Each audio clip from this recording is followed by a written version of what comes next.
유럽에서 가장 튼튼하다던 나라가 무너지고 있습니다. 3년 연속 마이너스 성장, 88년 만에 처음으로 공장 폐쇄를 결정한 폭스바겐, 그리고 300만 명이 넘는 실업자까지 독일 경제가 지금 역사상 최악의 위기를 맞고 있는데요. 문제는 이 나라가 유럽 전체를 떠받치는 기둥이라는 점입니다. 그래서 독일 정부가 내린 결정이 있습니다. 5천억 유로, 우리 돈으로 약 850조짜리 도박이죠. 오늘은 독일이 왜 이런 극단적인 선택을 했는지, 그리고 이 도박이 성공할 수 있을지 이야기해 보겠습니다. 독일 경제를 이해하려면 먼저 이 나라가 다른 선진국들과 어떻게 다른지 알아야 합니다. 보통 경제가 성장하면 제조업에서 서비스업으로 무게중심이 옮겨가는데요. 독일은 달랐습니다. 여전히 물건을 만들어서 파는 걸 주력으로 삼았고 유럽 전체 제조업의 4분의 1 이상을 담당하고 있죠. 수출이 국내 총 생산의 거의 절반을 차지하는데 이건 미국의 3배가 넘는 수준입니다. 이렇게 수출로 번 돈이 계속 들어오니까 독일 정부는 굳이 빚을 낼 필요가 없었습니다. 기업들은 투자할 돈이 넘쳤고 정부도 세수가 풍족했으니까요. 다른 나라들이 경기 부양을 위해 빚을 내서 돈을 풀 때도 독일은 그런 짓을 할 필요가 없었던 겁니다. 금검 절약의 아이콘이었죠. 2009년에 독일 정부는 아예 헌법에 빚 제한 조항을 넣어버립니다. 부채 브레이크라고 불리는 이 조항은 정부가 국내 총 생산의 0.35% 이상 빚을 내는 걸 금지했는데요. 미국이 매년 5% 넘게 빚을 내는 걸 생각하면 10배 이상 엄격한 기준입니다. 실제로 효과가 있었습니다. 2010년부터 2019년까지 독일 경제는 25% 가까이 성장했고 실업률은 5% 아래로 떨어졌습니다. 매년 2천억 달러가 넘는 무역 흑자를 기록했는데 전 세계 어떤 나라보다도 높은 수치였죠. 2020년 코로나가 터졌습니다. 전 세계가 봉쇄에 들어가면서 국제 무역이 멈춰버렸죠. 수출에 극도로 의존하던 독일에게는 치명적이었습니다. 불과 몇 달 만에 독일 수출이 10% 가까이 급락했고 1,000억 유로가 넘는 무역 수입이 증발해버렸어요. 특히 자동차 산업이 심각했는데 생산량이 4분의 1 가까이 줄었고 해외 판매는 글로벌 금융위기 이후 최저치까지 떨어졌습니다. 그해 말 독일 경제는 5% 가까이 쪼그라들었는데요. 제2차 세계대전 이후 최악의 성적이었습니다. 회복될 기미가 보이려던 찰나 두 번째 위기가 닥칩니다. 러시아의 우크라이나 침공이었죠. 러시아 수출이 사라진 건 200억 유로 정도로 그 자체는 감당할 수준이었는데 진짜 문제는 에너지였습니다. 전쟁 전까지 독일이 쓰는 가스의 55% 이상이 러시아에서 왔거든요.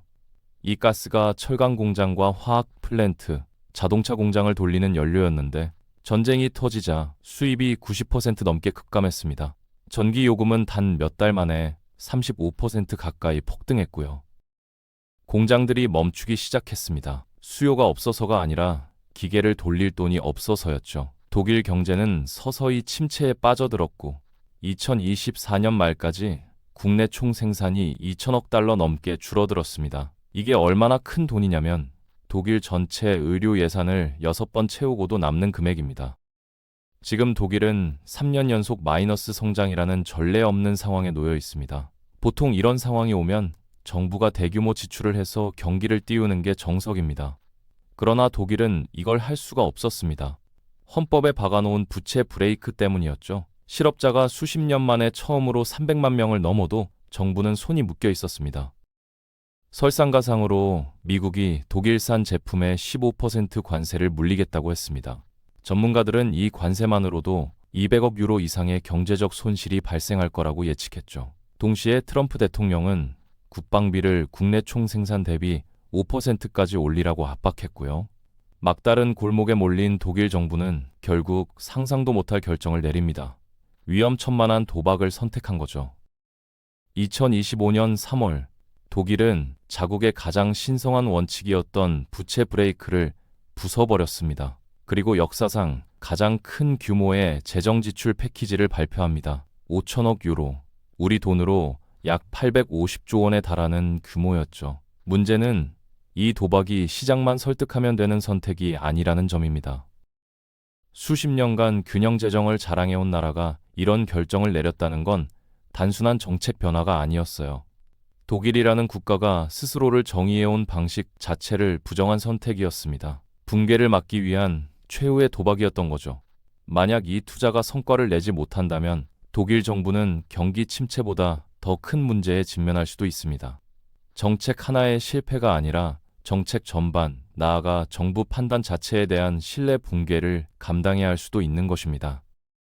그렇다면 이 정책이 성공할 수 있을까요? 표면적으로 숫자만 보면 합리적으로 보입니다. 경제 모델들은 이 정도 규모의 투자가 2년 안에 성장률을 다시 플러스로 돌려놓을 수 있다고 예측했고, 100만 개 이상의 새 일자리가 생기고 세수도 안정될 거라고 봤습니다. 하지만 이 계산이 성립하려면 너무 많은 전제가 동시에 맞아떨어져야 합니다.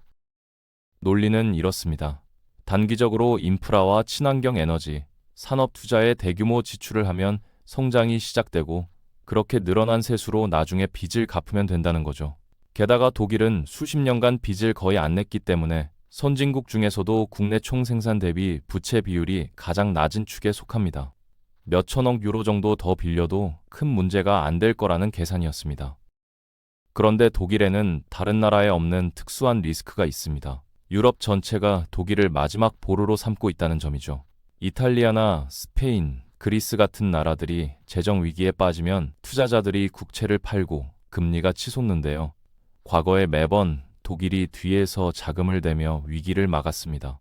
투자자들이 이들 나라에 돈을 빌려주는 건 최악의 상황에서 베를린이 나설 거라고 믿기 때문이죠. 문제는 이제 그 역할을 떠받치던 독일의 재정적 여력이 빠르게 약해지고 있다는 점입니다. 이 시스템이 작동하려면 독일 자체가 반석처럼 단단해야 합니다. 그런데 지금 5천억 유로짜리 지출 패키지가 그 안정성을 흔들기 시작했습니다. 이미 외국 투자자들이 독일 국채 보유량을 줄이고 있다는 보고가 나오고 있고 신용평가사들은 등급 하락 가능성을 경고하고 있습니다. 엄청나게 위험한 전략이지만 독일에게 다른 선택지가 있었을까요? 아무것도 안 했다면 어떻게 됐을지 보면 됩니다. 예측에 따르면 2026년까지 실업자가 500만 명을 넘어설 수 있었고 경제 성장률은 계속 마이너스에 머물렀을 거라는 분석입니다. 그 시점에서 유럽의 재정적 닷 역할을 유지하는 건 애초에 불가능했을 것이고요. 그렇다면 이 5천억 유로는 어디에 쓰이는 걸까요? 크게 두 가지로 나뉩니다. 가장 큰 부분은 인프라로 약 3천억 유로가 투입되는데요. 주요 도시들 사이의 고속철도망 확장이 핵심입니다. 교통이 빨라지면 기업들이 공급망을 더 효율적으로 연결할 수 있거든요. 흥미로운 건 효율의 상징이던 독일이 인프라 투자에서는 오히려 뒤처져 있었다는 점입니다. 현재 주요 도로 다리의 36% 이상이 긴급 수리가 필요하고 초고속 인터넷 보급률은 30%로 유럽연합 평균의 절반도 안 되죠. 두 번째 축은 친환경 에너지 전환입니다. 약 1,000억 유로가 배정됐는데요. 북해에 대규모 해상 풍력 발전 단지를 건설해서 매년 6테라와트시의 청정전기를 생산할 예정입니다. 태양광 발전 용량도 2030년까지 5배로 늘리는 게 목표죠. 자체 에너지 생산량을 늘려서 전기 가격을 정상화하면 제조업 경쟁력이 살아나고 경제가 다시 성장할 수 있다는 계산입니다. 이런 방식이 과거에 성공한 적이 있습니다. 제2차 세계대전 이후 일본은 예산의 3분의 1을 인프라 재건에 쏟아부어서 20년간 매년 9%에 가까운 성장을 기록했죠. 그런데 독일의 상황은 다릅니다. 일본은 제로 베이스에서 시작했지만 이미 고도로 발전한 독일에서는 기존 인프라를 개선하는 거라 투자 대비 효과가 제한적이라는 거죠. 더 심각한 문제가 있습니다. 이 프로젝트들이 효과를 내려면 몇 년이 걸리는데 독일 중앙은행에 따르면 실질적인 성장 효과는 2027년 이후에나 가능하다는 겁니다. 그동안 정부는 빌린 돈의 이자를 계속 내야 하는데요. 현재 추정으로는 매년 400억 유로 정도가 이자로 나갑니다. 교육 예산과 맞먹는 규모죠. 시장이 이 투자가 성과를 낼 거라고 확신하지 못하면 금리가 더 오르고 비용은 눈덩이처럼 불어납니다. 실제로 독일 장기 국채 금리가 40년 만에 최고치인 3% 수준까지 올랐거든요.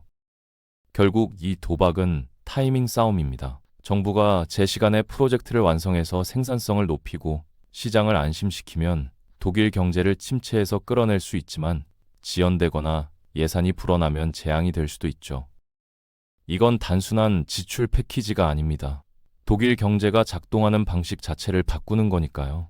수십 년간 독일의 공식은 정부 부채는 낮게 유지하고 민간 부문이 알아서 하게 놔두고 수출로 성장을 견인하는 거였습니다. 이 시스템이 독일을 부유하게 만들었지만 동시에 외부 충격에 극도로 취약하게 만들기도 했죠. 이제 독일 정부는 그 모델을 뒤집고 있습니다. 유럽 재정 규율의 수호자 대신 국가 주도 투자의 선두에 서는 거죠. 그런데 독일이 스스로를 살리기 위해 던진 이 도박이 오히려 유럽 전체를 위험에 빠뜨리는 선택은 아닐까요? 이 도박의 결과는 단지 독일만의 문제가 아닙니다. 독일이 자국의 위기를 감당하느라 여력을 잃는 순간 유럽 전체의 금융 균형도 함께 흔들릴 수밖에 없으니까요. 대규모 국가 개입이 여전히 선진국 경제를 살릴 수 있는지 전 세계가 지켜보는 테스트 케이스가 될 겁니다. 앞으로 10년간 독일에서 일어나는 일이 유럽 전체의 경제정책 방향을 결정할 수 있고 어쩌면 그 영향은 유럽을 넘어설지도 모릅니다.